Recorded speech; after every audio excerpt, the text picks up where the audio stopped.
Alien Cowboy laughed at legends of 10 Bigfoots until he saw their tracks in the Texas dust. The laughter died in Silas Thornfield's throat like a candle flame, snuffed by a sudden wind, when he saw the first track pressed deep into the red Texas dust beside his water well. 23 inches long and 8 inches wide, the print showed 5 distinct toes and a heel depression that spoke of a bipedal creature weighing at least 400 pounds. But what made his alien-enhanced senses scream warnings through his carefully human disguise was that the track was still warm, glowing faintly in the infrared spectrum that his modified eyes could perceive, pulsing with residual bioelectric energy that registered patterns he had never encountered in 47 years of studying Earth's biosphere. Just 30 minutes earlier, Silas had been sharing coffee and contempt with old Jake Carpenter on the porch of his ranch house, listening to the grizzled former Texas Ranger spin another of his tall tales about mysterious creatures haunting the hill country. The August sun blazed mercilessly overhead,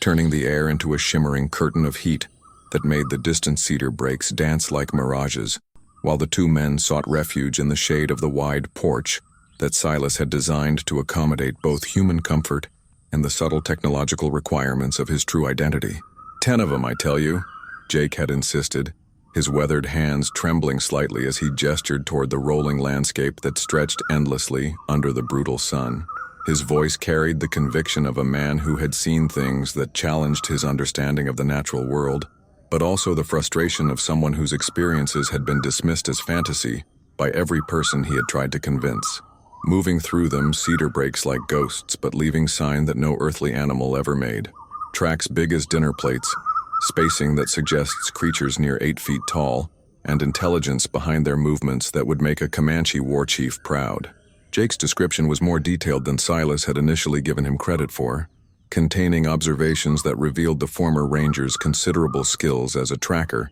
and his genuine bewilderment at finding evidence that defied his extensive frontier experience. The old man's eyes held the haunted quality of someone who had encountered something that challenged the very foundations of what he believed about the world, and his need to share that experience was so profound that he had been willing to endure years of mockery and dismissal from neighbors who considered him either delusional or simply seeking attention. Silas had laughed then, the harmonic undertones in his voice making his coffee cup vibrate against the wooden table in ways that Jake attributed to the wind, but which actually revealed the non-human origins that 47 years of perfect camouflage had concealed from every resident of Brazos County. The sound contained frequencies that no human vocal cords could produce, subtle modulations that spoke of a larynx designed for communication across the vacuum of space and through atmospheric compositions far different from Earth's mixture of nitrogen and oxygen. His response had been exactly what any successful rancher would have offered to such obvious frontier nonsense,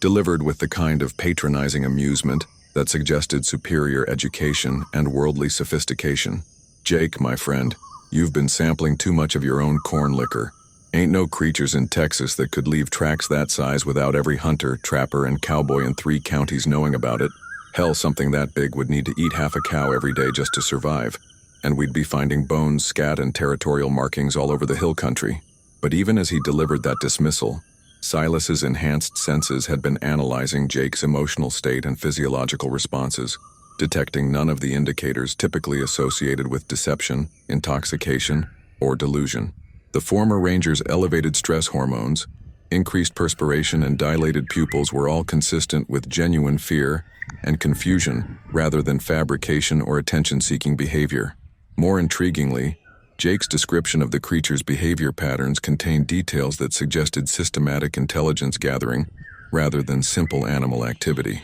Now, staring at the impossible evidence pressed into the earth beside his well, Silas felt the cold touch of scientific impossibility colliding with undeniable physical reality. His enhanced alien senses were detecting cellular residue in the track that registered as mammalian but organized according to genetic patterns that didn't match any species in his extensive xenobiological database. The DNA fragments he could analyze at the molecular level showed modifications that suggested biotechnology more sophisticated than anything his own people had achieved, with genetic markers that indicated not just intelligence, but deliberate enhancement of natural capabilities. More disturbing still, the electromagnetic signature emanating from the print suggested recent contact with technology that operated on principles his own people wouldn't discover for another century. The bioelectric patterns embedded in the track were not the simple neural residue that any living creature would leave behind, but complex quantum entanglement signatures that indicated the creature had been connected to a vast network of communication and sensory systems that spanned distances his instruments couldn't calculate. Silas Thornfield was not the simple cattle rancher he appeared to be. Just as his modest spread in the most remote corner of Texas was far more than the successful but unremarkable operation it seemed. The ranch house that appeared to be a typical frontier dwelling actually incorporated building materials shipped from 17 different star systems, with structural elements designed to withstand everything from seismic activity to directed energy weapons. The barn that looked like standard agricultural construction housed a communication array capable of instantaneous contact with Galactic Survey headquarters in the Vega system, while the grain silo contained atmospheric analysis equipment that monitored everything from oxygen content to exotic particle radiation. For nearly 5 decades, he had been serving as the primary intelligence coordinator for Galactic Survey operations throughout the southwestern United States, his ranch serving as both monitoring station and safe house for activities that required the deepest levels of secrecy and security. His cover identity had been so thoroughly constructed that he had genuine memories of a childhood in Missouri, a history of cattle trading that could be verified through territorial records, and relationships with neighbors that had developed naturally over decades of shared experiences and mutual support. His mission had been straightforward enough when he had first accepted the assignment: study human cultural development during their period of westward expansion, assess their potential for technological advancement, and ensure that no hostile alien forces established footholds in territories that the Galactic Survey considered strategically valuable for future contact operations. The parameters had seemed clear, the objectives achievable, and the risks manageable for someone with his training and capabilities. His reports had consistently characterized Earth as a developing world whose most dangerous inhabitants were barely beyond agricultural technology, with local folklore about mysterious creatures dismissed as primitive mythology, with no basis in biological reality. The indigenous human population showed remarkable adaptability and creativity, but their technological development remained centuries behind galactic standards, and their social organizations were too fragmented and competitive to pose any significant threat to established interstellar civilizations. The discovery of the track forced Silas to confront the possibility that his 47 years of surveillance had been compromised by assumptions that were not just incorrect, but catastrophically inadequate. If unknown intelligence existed on Earth that could avoid detection by equipment sophisticated enough to monitor quantum fluctuations from orbital distances, it represented not just a failure of his mission, but a potential threat to galactic security that could require immediate military intervention. The implications extended far beyond his personal career, or even the success of Galactic Survey operations on Earth. If a technologically advanced civilization had been operating on the planet without detection for an unknown period, their capabilities and intentions would need to be assessed immediately to determine whether they represented opportunities for alliance or threats that required neutralization. As Silas knelt beside the track to conduct more detailed analysis,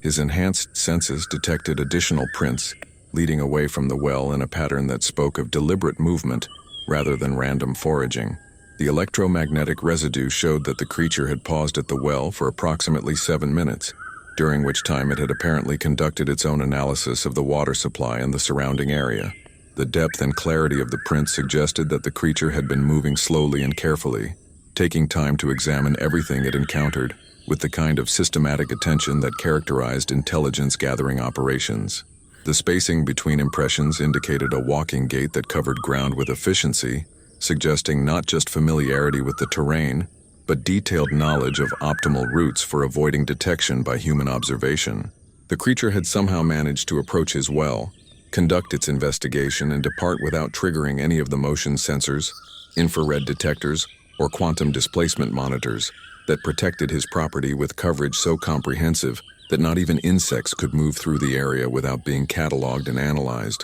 Following the trail led Silas across his property in directions he had never expected his enhanced tracking abilities to take him. His neural implants provided him with analysis capabilities that could reconstruct the creature's route, with precision measured in millimeters, while his modified sensory organs detected traces of biological material that revealed details about the entity's physiology, health status, and recent activities. What he discovered challenged his understanding not just of Earth's indigenous life, but of the fundamental principles that governed biological development throughout the galaxy.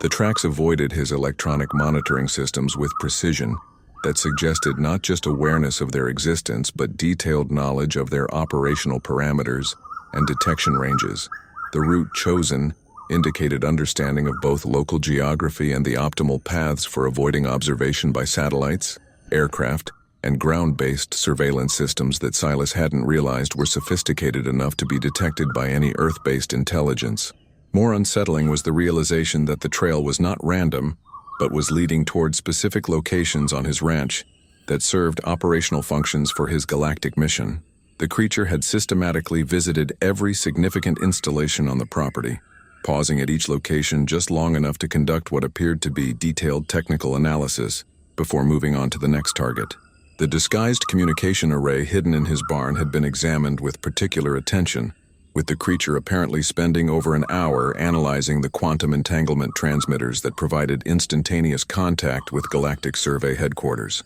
The tracks around the installation showed that the entity had somehow gained access to the interior of the barn without triggering security systems that should have been impenetrable to any Earth-based technology. The atmospheric analysis station concealed within his grain silo had received similar attention, with evidence suggesting that the creature had not only detected the equipment, but had somehow interfaced with it to download data about galactic atmospheric compositions and the biological requirements of alien species operating on Earth. The implications of that particular breach were staggering, as it suggested capabilities that exceeded anything Galactic Survey intelligence had attributed to any known civilization. Most alarmingly, the trail led directly to the concealed entrance to his underground facility,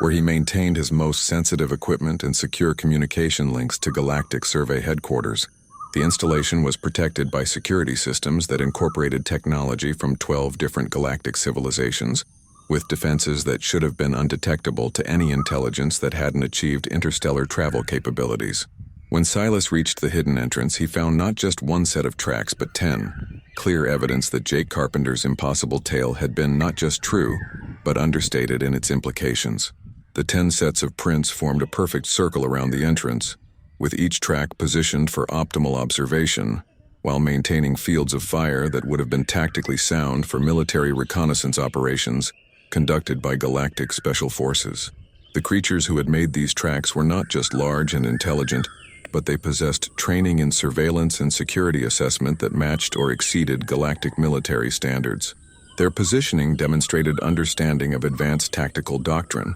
while their approach routes showed knowledge of detection avoidance techniques that were classified at the highest levels of interstellar intelligence operations. Silas activated his most sophisticated scanning systems, devices that appeared to be nothing more than routine ranch equipment, but actually represented technology capable of analyzing matter at the molecular level and detecting energy signatures across multiple dimensional phases. The scanners incorporated principles derived from the most advanced galactic science, with capabilities that allowed him to reconstruct events from quantum traces that remained in local spacetime even after their sources had departed. What his scans revealed made him question not just his understanding of Earth's indigenous life, but his fundamental assumptions about intelligence, civilization, and the nature of consciousness itself. The cellular material left in the tracks was definitely terrestrial in origin, but it had been modified or enhanced in ways that suggested biotechnology more advanced than anything his own people had achieved.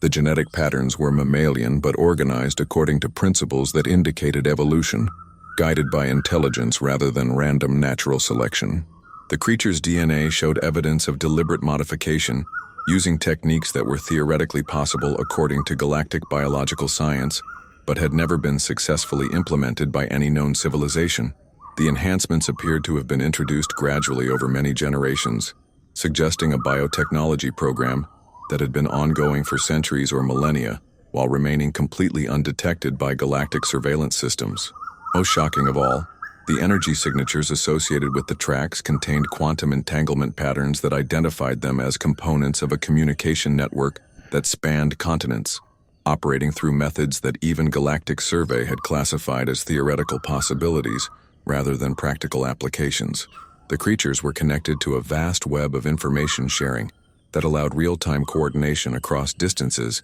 that should have required technological infrastructure visible from orbital observation platforms. As evening approached, and Silas continued his investigation of the tracks around his property, he began to detect signs that he was being observed by the same intelligences that had created the trail he was following. His enhanced alien senses picked up electromagnetic patterns characteristic of advanced surveillance systems, but operating through biological rather than technological interfaces. The Watchers were using methods that merged biological capabilities with quantum mechanics in ways that created detection signatures, unlike anything in his extensive database of galactic surveillance techniques. The observation was not passive but interactive, with his Watchers apparently analyzing his responses to their trail and adjusting their own behavior based on what they learned about his capabilities and intentions. Silas found himself engaged in a complex game of intelligence gathering, where he was simultaneously the investigator and the subject, with both sides learning about the other through methods that pushed the boundaries of what either had thought possible. The Watchers remained invisible despite his sophisticated detection capabilities, but their presence was unmistakable to senses that had been enhanced for exactly this kind of threat assessment. Silas could detect the subtle gravitational fluctuations created by their mass, the electromagnetic signatures of their enhanced nervous systems, and the quantum disturbances generated by their biological communication networks. They were close enough to observe him directly, but their concealment was so perfect that even his most advanced sensors could provide only general directional information. As darkness fell across the Texas Hill Country, Silas realized that he was facing a first-contact situation unlike anything his training had prepared him for. The entities observing him possessed capabilities that exceeded his own in several crucial areas, while their knowledge of his mission and identity suggested intelligence-gathering operations that had been ongoing for far longer than he had been aware of their existence. The voice that finally reached him came not through atmospheric transmission,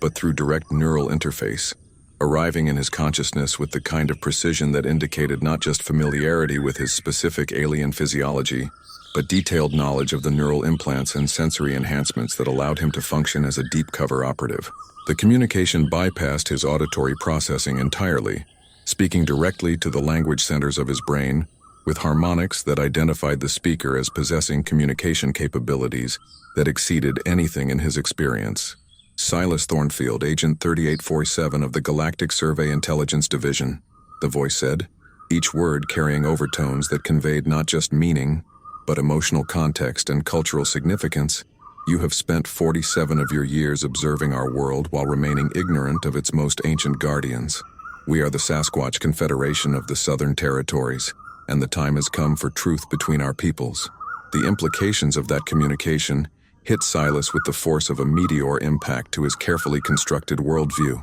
Not only had indigenous intelligence been aware of his presence and mission for an unknown period, but they possessed communication technology sophisticated enough to interface directly with alien nervous systems and detailed intelligence about galactic operations that should have been classified at the highest levels of interstellar security. The knowledge they displayed went far beyond simple awareness of his individual identity to encompass understanding of galactic survey organizational structure, operational procedures, and strategic objectives that were known only to senior command personnel in the Vega system. Their use of his precise agent identification number indicated access to intelligence databases that were supposed to be protected by quantum encryption methods that no Earth-based technology should have been able to penetrate. More disturbing still was their apparent understanding of his personal history, psychological profile, and the specific enhancements that had been made to his physiology to allow him to function effectively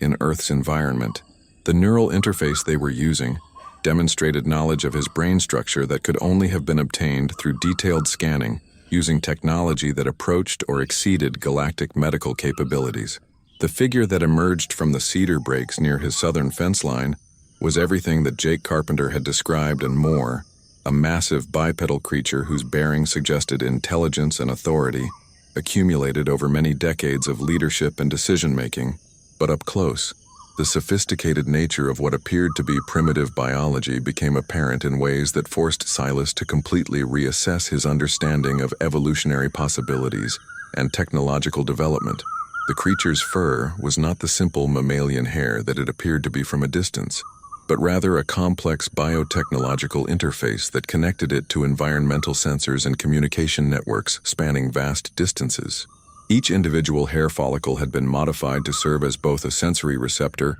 and a quantum communication node, creating a biological system that provided real-time information about everything from atmospheric conditions to the emotional states of nearby humans. Its movements demonstrated the kind of coordination and precision that spoke of enhancement rather than purely natural development, with reflexes that operated faster than human perception could track, and strength that was carefully controlled to avoid causing unintended damage to its environment. The creature's eyes held depths that suggested not just intelligence but accumulated knowledge that spanned far longer than any normal biological lifespan should have allowed. "I am Ironbark the Vigilant," the Sasquatch leader announced, his words carrying harmonics that identified him as not just intelligent, but educated according to principles that transcended any single world's development. His voice contained overtones that conveyed cultural context, historical perspective, and philosophical understanding that spoke of a civilization whose intellectual development matched or exceeded anything Silas had encountered in his travels throughout the galaxy.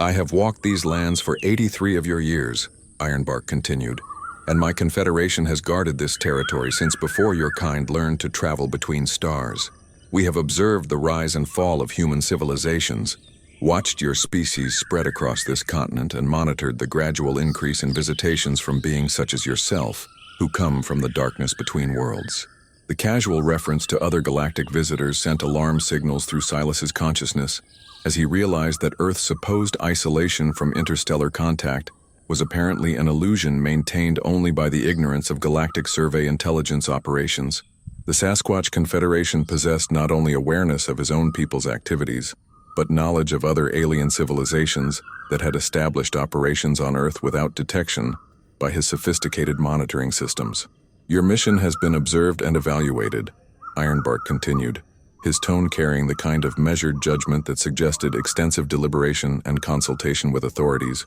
whose opinions carried significant weight. "We have found it adequate but incomplete,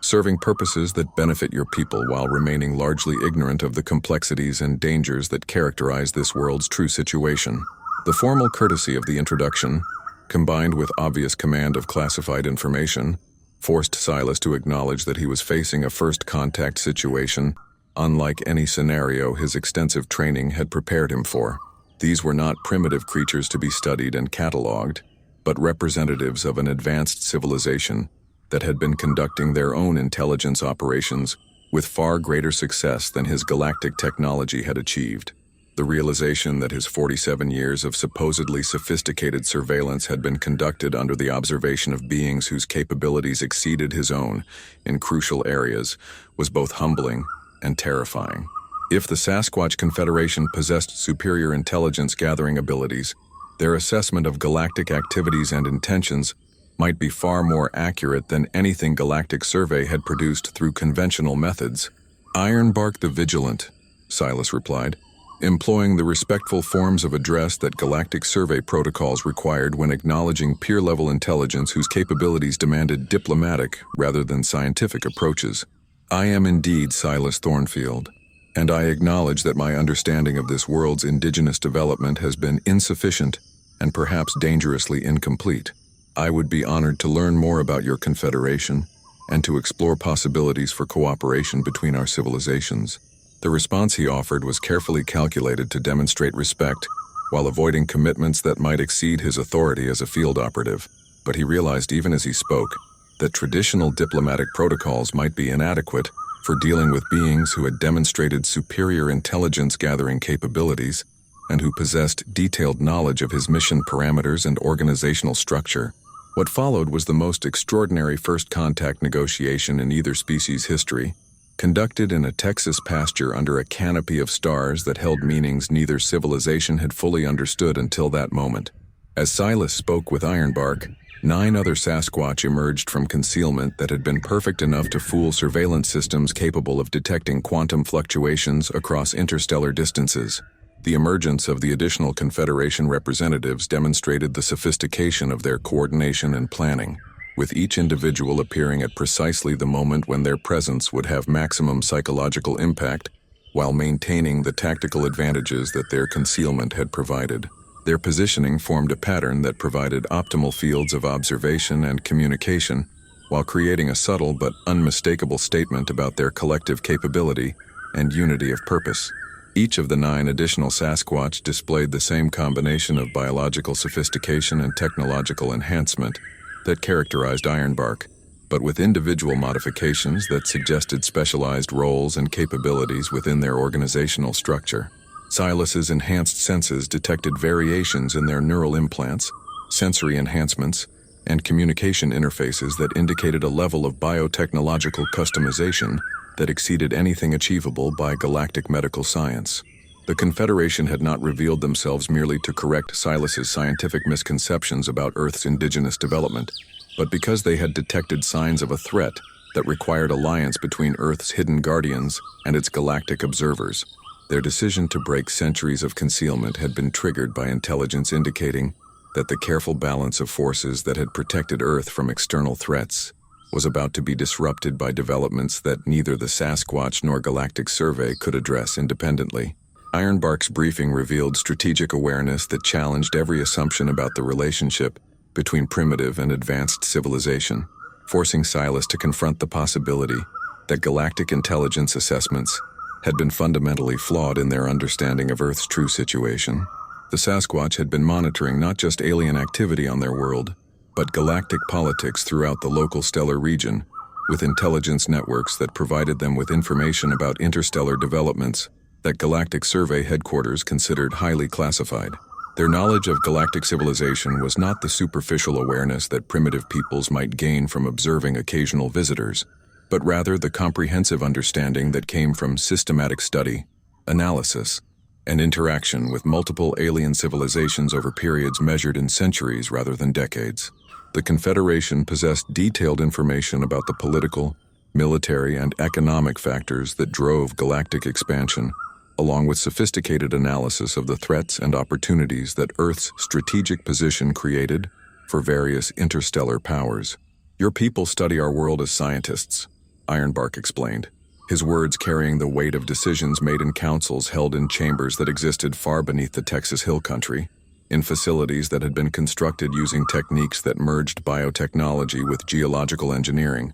to create spaces that existed in harmony with natural systems, while providing the technological capabilities necessary for advanced civilization. "But we guard it as our home," he continued, the emphasis he placed on those words conveying depths of emotional and cultural attachment that spoke of relationships between consciousness and environment that Silas's own nomadic civilization had lost eons ago. The threat approaching requires alliance between those who watch from above and those who protect from within, between those who understand the dangers that exist among the stars and those who know every secret that this world holds. The invasion assessment that Ironbark shared with Silas over the following hours was comprehensive, accurate, and terrifying in its implications for both Earth and the broader galactic community. A coalition of aggressive spacefaring civilizations had identified Earth as the perfect staging area for expansion into this sector of the galaxy, recognizing that the planet's strategic location at the intersection of several major hyperspace routes would provide them with unprecedented opportunities for controlling interstellar commerce and military movement. The coalition's analysis of Earth's defensive capabilities had been thorough and systematic, incorporating intelligence gathered through decades of covert observation, infiltration, and testing. They had identified the locations of every known Galactic Survey installation, mapped the capabilities and limitations of human military forces, and developed tactics specifically designed to neutralize the various defense systems that protected the planet from external threats. The planet's abundant natural resources, from rare Earth elements to biological diversity that included species found nowhere else in the known galaxy, made it valuable not just as a military base, but as a source of materials that could support expanded operations throughout the region. The relatively primitive human population was viewed as either a manageable labor force or an expendable obstacle, depending on their willingness to cooperate with new management arrangements.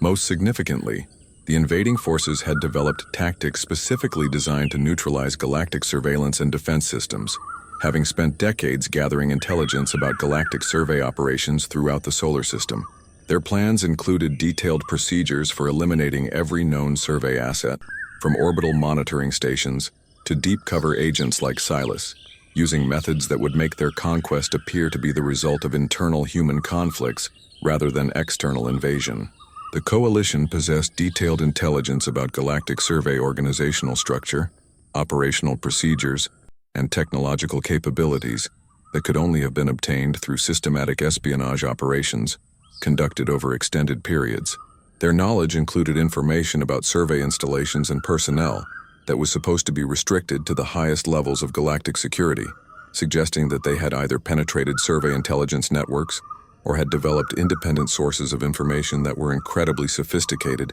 and comprehensive. But the invaders had made the same crucial error that Galactic Survey itself had made throughout its long history of interaction with Earth. They had assumed that the planet's only significant intelligence was human, and had not accounted for the possibility that Earth possessed indigenous guardians, whose capabilities extended far beyond stone tools and primitive shelters. The Sasquatch Confederation represented a blind spot in galactic intelligence that was so complete that even their existence had remained undetected by surveillance systems capable of monitoring quantum fluctuations across interstellar distances. Their biotechnology had been developed along principles that were so different from conventional galactic approaches that their signatures didn't register as artificial enhancements, allowing them to operate with complete invisibility, despite capabilities that matched or exceeded conventional technological systems. The Confederation had been preparing for the approaching threat for over a century, having detected the early stages of Coalition intelligence gathering operations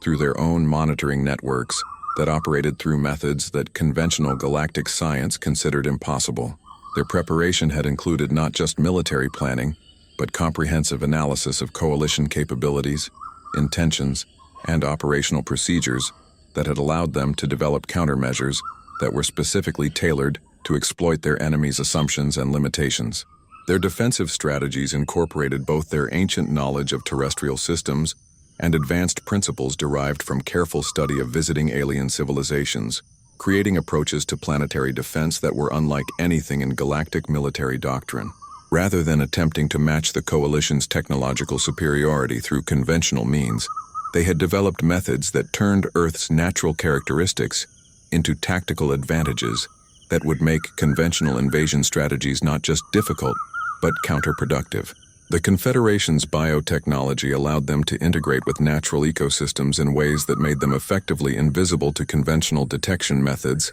while providing them with capabilities that exceeded purely technological approaches to the same challenges. Their communication networks operated through quantum entanglement patterns that were distributed through biological systems, spanning entire continents, creating information-sharing capabilities that were both instantaneous and undetectable by conventional surveillance methods. Their defensive preparations included not just military assets, but comprehensive contingency plans for protecting Earth's human population and natural ecosystems from the various threats that successful resistance to invasion might create. They understood that victory would be meaningless if it came at the cost of destroying the world they were trying to protect, and their strategies had been designed to minimize collateral damage while maximizing their effectiveness against specifically defined threats. As their discussion continued through the night, with additional Confederation representatives joining the conversation to provide specialized knowledge about various aspects of the approaching crisis, Silas began to understand that the tracks he had discovered were not just evidence of first contact, but the revelation of a defense network that had been operating under perfect camouflage for decades. The 10 Sasquatch who had examined his facility were not just scouts or intelligence gatherers, but representatives of a sophisticated military organization that had been monitoring and analyzing every aspect of galactic activity on Earth, while preparing for contingencies that galactic survey planning had never anticipated. Their examination of his installations had been part of a comprehensive assessment of available resources and capabilities that would be necessary for coordinating effective resistance to invasion. The cooperation agreement that emerged from their negotiations represented a fundamental paradigm shift in both civilizations' approach to planetary security, challenging assumptions and procedures that had guided galactic policy for millennia, while opening possibilities for interspecies cooperation that had never been seriously considered by either side. Silas would serve as liaison between the Sasquatch Confederation and galactic survey, helping to coordinate efforts between galactic intelligence services and terrestrial guardians, whose capabilities and knowledge complemented survey resources in ways that created defensive possibilities neither could achieve independently. His role would require him to serve as both translator and advocate, helping each civilization understand the other's capabilities, limitations, and cultural perspectives, while working to integrate their approaches into unified strategies. The Sasquatch would share their advanced biotechnology and environmental integration capabilities, providing Galactic Survey with access to methods and knowledge that had been developed through centuries of study and experimentation that survey science had never attempted. Their understanding of Earth's natural systems would allow survey technology to be deployed in ways that maximized its effectiveness while minimizing its detectability, creating defensive capabilities that would be invisible to conventional surveillance methods. Galactic Survey would provide access to interstellar communication networks and early warning systems that would allow Confederation forces to coordinate their activities with other galactic civilizations that might be willing to provide assistance against common threats. Survey intelligence about coalition capabilities and intentions would allow Confederation defensive planning to be based on accurate assessments of enemy strengths and weaknesses rather than speculation and guesswork. More importantly, their alliance would be based on recognition that Earth's defense required both galactic perspective and indigenous knowledge, that the most effective protection would come from combining survey understanding of interstellar threats with Sasquatch mastery of terrestrial conditions and human psychology. Neither civilization possessed all the capabilities necessary for successful resistance to invasion, but their combined resources created possibilities that exceeded the sum of their individual contributions. The months that followed the first contact agreement transformed Silas's ranch from a simple monitoring station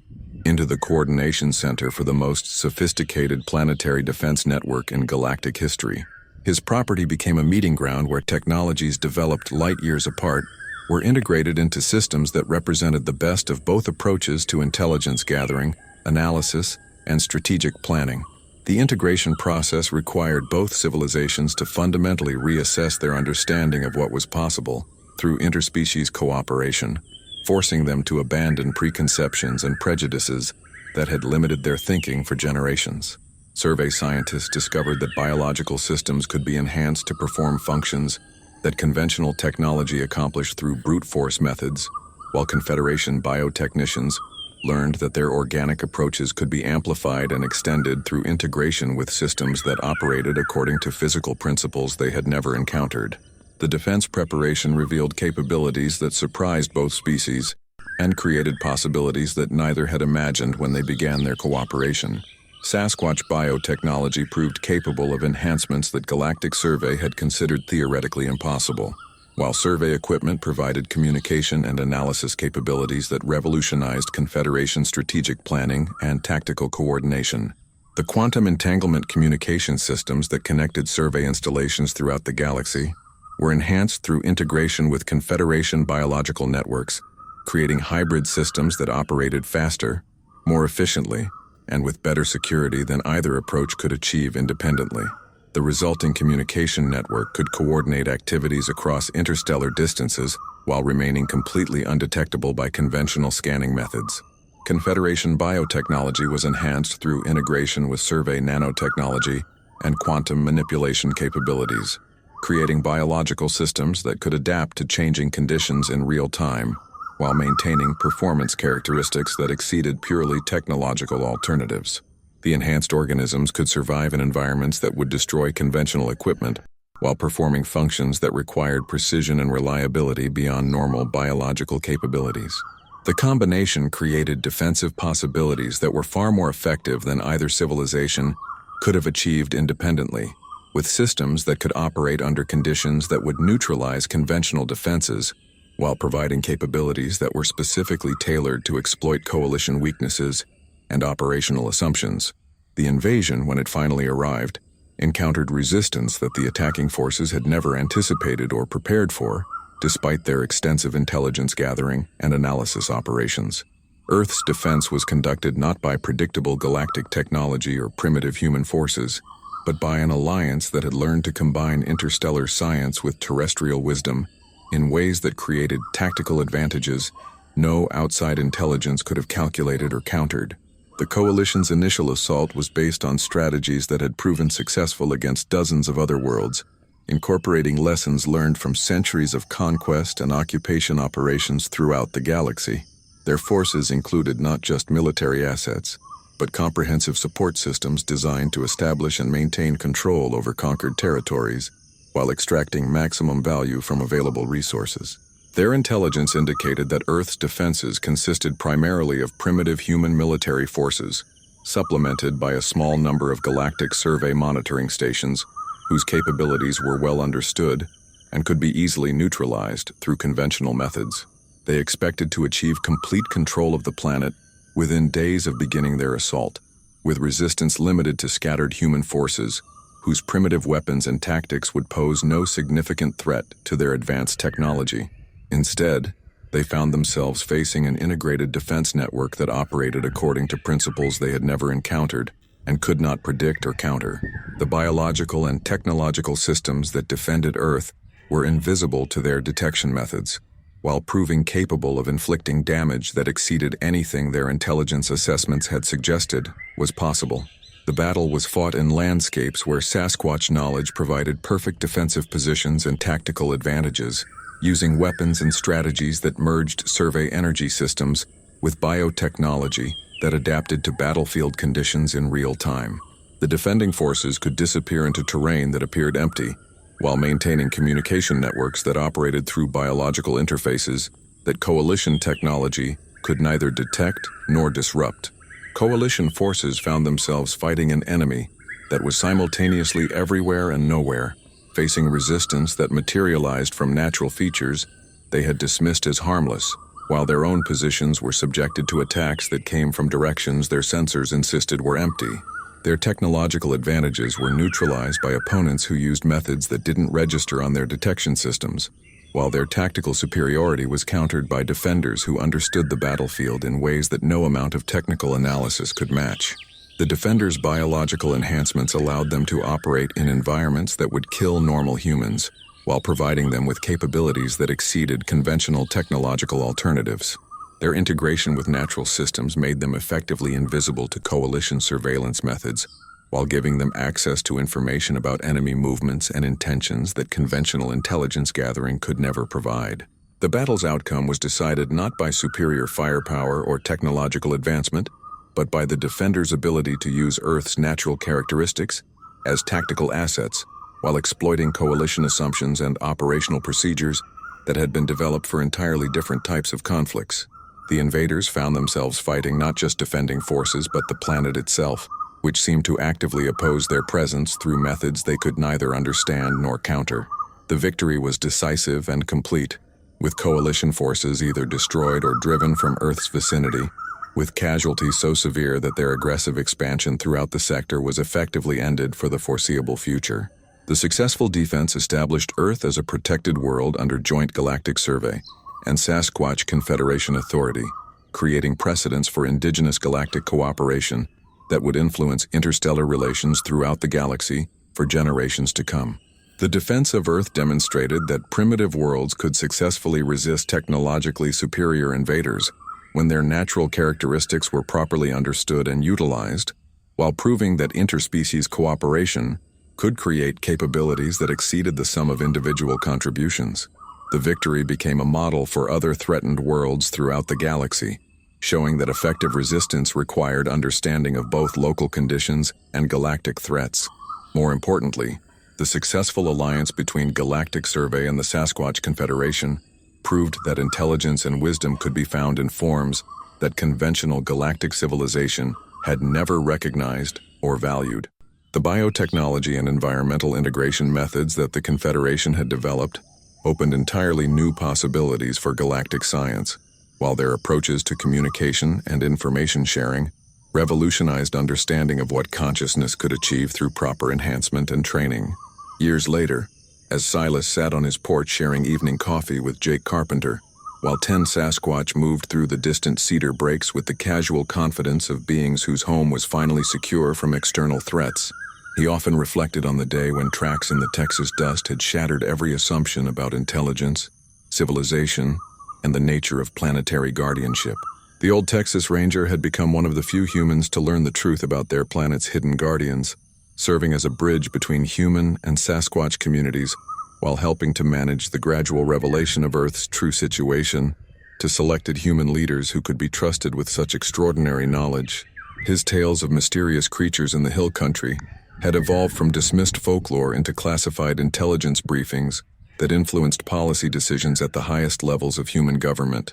The laughter that had died in Silas's throat when he first saw those impossible prints had been replaced by the deep satisfaction that came from discovering that the universe was far more complex and wonderful than even galactic education had suggested. The tracks had led not just across his property, but toward understanding that intelligence and consciousness took forms that no single civilization could anticipate or fully comprehend. The legends that he had dismissed as frontier nonsense had proven to be the most sophisticated intelligence operation in the planet's history, conducted by beings whose capabilities had remained hidden not through primitive simplicity, but through technological sophistication that exceeded galactic standards. The stories that seemed too incredible to believe had contained truths that were stranger and more wonderful than any fiction could have imagined. The alien cowboy who had laughed at stories of 10 Bigfoots had learned that wisdom often wore the disguise of impossibility, and that the most important truths were sometimes hidden in tales that challenged every assumption about what was real,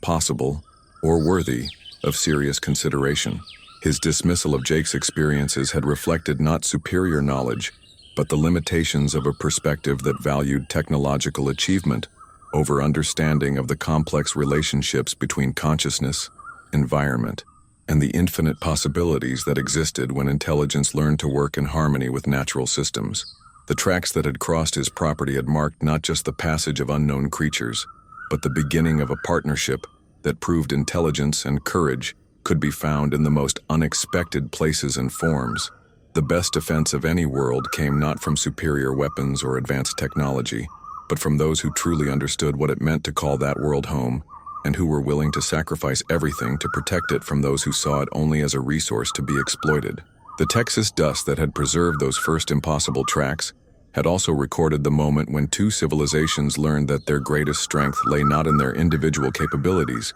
but in their willingness to combine different forms of wisdom in service of protecting something larger than themselves. The footprints had led toward a future where the guardians of Earth could stand together against any threat, secure in the knowledge that their world was protected by an alliance between the wisdom of the stars and the ancient knowledge that had walked beneath them since before recorded history began. The partnership between Galactic Survey and the Sasquatch Confederation had created not just a defensive alliance, but a new model for interspecies cooperation that recognized the value of different approaches to consciousness, technology, and the relationship between intelligence and environment. Their success had opened possibilities for galactic civilization that would influence development throughout the known universe, proving that the most important discoveries often came from learning to see familiar things through entirely new perspectives. In the years that followed, as Earth became a center for interspecies cooperation and a model for successful integration of biological and technological approaches to civilization, Silas often marveled at how a single moment of recognition had changed everything. The track in the dust had been more than evidence of unknown creatures. It had been proof that the universe held wonders and possibilities that even the most advanced civilizations had never imagined, and that the greatest adventures began not with conquest or domination, but with the humility to recognize that there was always more to learn about the infinite complexity and beauty of conscious life in all its myriad forms.